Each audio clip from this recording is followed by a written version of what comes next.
समाज चाहे कहीं का भी हो, समय चाहे कैसा भी हो, इस समाज में हमेशा से मूर्ख और बुद्धिमान व्यक्ति एक साथ रहते आए हैं।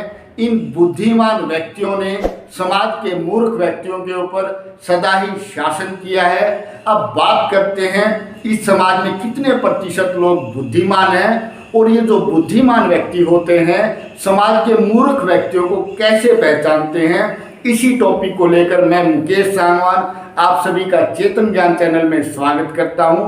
तो वीडियो को आगे बढ़ाते हुए हम ये जानने की कोशिश करेंगे कि समाज के बुद्धिमान व्यक्ति मूर्खों की पहचान कैसे करते हैं। ये मूर्ख सामने वाला भी हो सकता है और ये मूर्ख हम भी हो सकते हैं।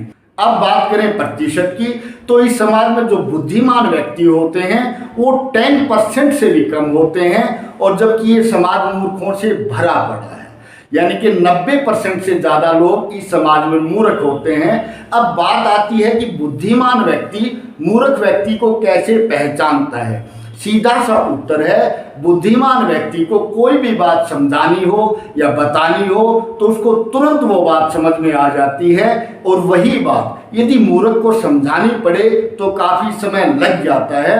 इसी चीज़ की पुष्टि के लिए हम समाज के 3 अलग अलग ग्रुप वर्ग से इस एग्जाम्पल को या इस तथ्य को समझने की कोशिश करेंगे। यदि कोई अध्यापक कक्षा में जाता है और उस क्लास में बुद्धिमान बच्चों का परसेंटेज ज़्यादा है तो वह टीचर कम से कम बोलकर ज़्यादा से ज़्यादा नॉलेज बच्चों में ट्रांसफ़र कर देगा। इसके अपोजिट में यदि क्लास में थोड़े कम इंटेलिजेंट बच्चे हैं तो टीचर को एक ही टॉपिक समझाने में बार बार प्रयत्न करना पड़ेगा, बार बार वही टॉपिक रिपीट करना पड़ेगा, समझाना पड़ेगा। अब दूसरा एग्जाम्पल हम मैकेनिक से देखते हैं। आपके पास कोई ना कोई गाड़ी या बाइक तो होगी, जब उसमें कुछ खराबी आती है तो आप मैकेनिक के पास जाते हैं। यदि आप मैकेनिक को उस गाड़ी में आई कमी के बारे में बताते हैं और मैकेनिक उस कमी को एक बार सुनते ही पकड़ लेता है और उसको तुरंत ठीक कर देता है, तो इसका मतलब जो मैकेनिक है काफ़ी इंटेलिजेंट है। और वही अगर कमी बार बार मैकेनिक को समझाई जाए फिर भी उसको समझ में ना आए तो इसका मतलब आपके मैकेनिक की जो बुद्धि है उसका लेवल अच्छे से डेवलप नहीं हुआ।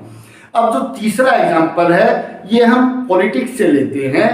पॉलिटिशियंस को आपने देखा होगा, जैसे जैसे पॉलिटिशियंस का लेवल ऊपर उठता है वैसे वैसे उसमें जो बुद्धिमानी का लेवल होता है, इंटेलिजेंसी का लेवल होता है वो बढ़ता चला जाता है। बड़े उच्च कोटि के जो पॉलिटिशियन होते हैं अपने साथी पॉलिटिशियंस को 1 मिनट में इतनी बड़ी बात समझा देते हैं कि हो सकता है कि एक साधारण आदमी को वही बात समझने में 2, 3 या 4 घंटे लग जाए।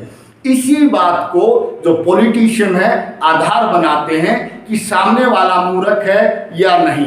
पॉलिटिशियन एक बात कहता है और सामने वाले को वो बात यदि तुरंत समझ में आ जाए तो पॉलिटिशियन मान लेता है कि ये समझदार व्यक्ति है, इस व्यक्ति के साथ दोस्ती करने में काफ़ी बेनिफिट है, क्योंकि मूर्ख के साथ कोई भी दोस्ती नहीं करना चाहता, और वैसे भी जो मूर्ख की दोस्ती होती है वो किसी काम की नहीं होती। इस वीडियो में हमने सोसाइटी के 3 अलग अलग ग्रुप्स को स्टडी किया।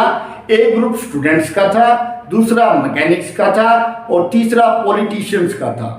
यदि सामने वाला आपसे कभी कोई बात करता है और वो अपनी बात समझाना चाहता है तो आपको वो बात काफ़ी देर में समझ में आती है, तो आप अपनी इंटेलिजेंसी का जो लेवल है खुद जज कर लीजिएगा। इसी तरह यदि आपको कोई बात दूसरे को बतानी है तो सामने वाले को बात कितनी देर में समझ में आती है, तो आप इस टॉपिक से, इस वीडियो के माध्यम से उसकी इंटेलिजेंसी का अंदाज़ा लगा सकते हैं। तो इस वीडियो को मैं यहीं रोकता हूँ, इससे आप जज कर पाएंगे कि सोसाइटी में कितने लोग इंटेलिजेंट हैं और कितने लोगों को अभी इंटेलिजेंट होना बाकी है। आज की वीडियो देखने के लिए धन्यवाद।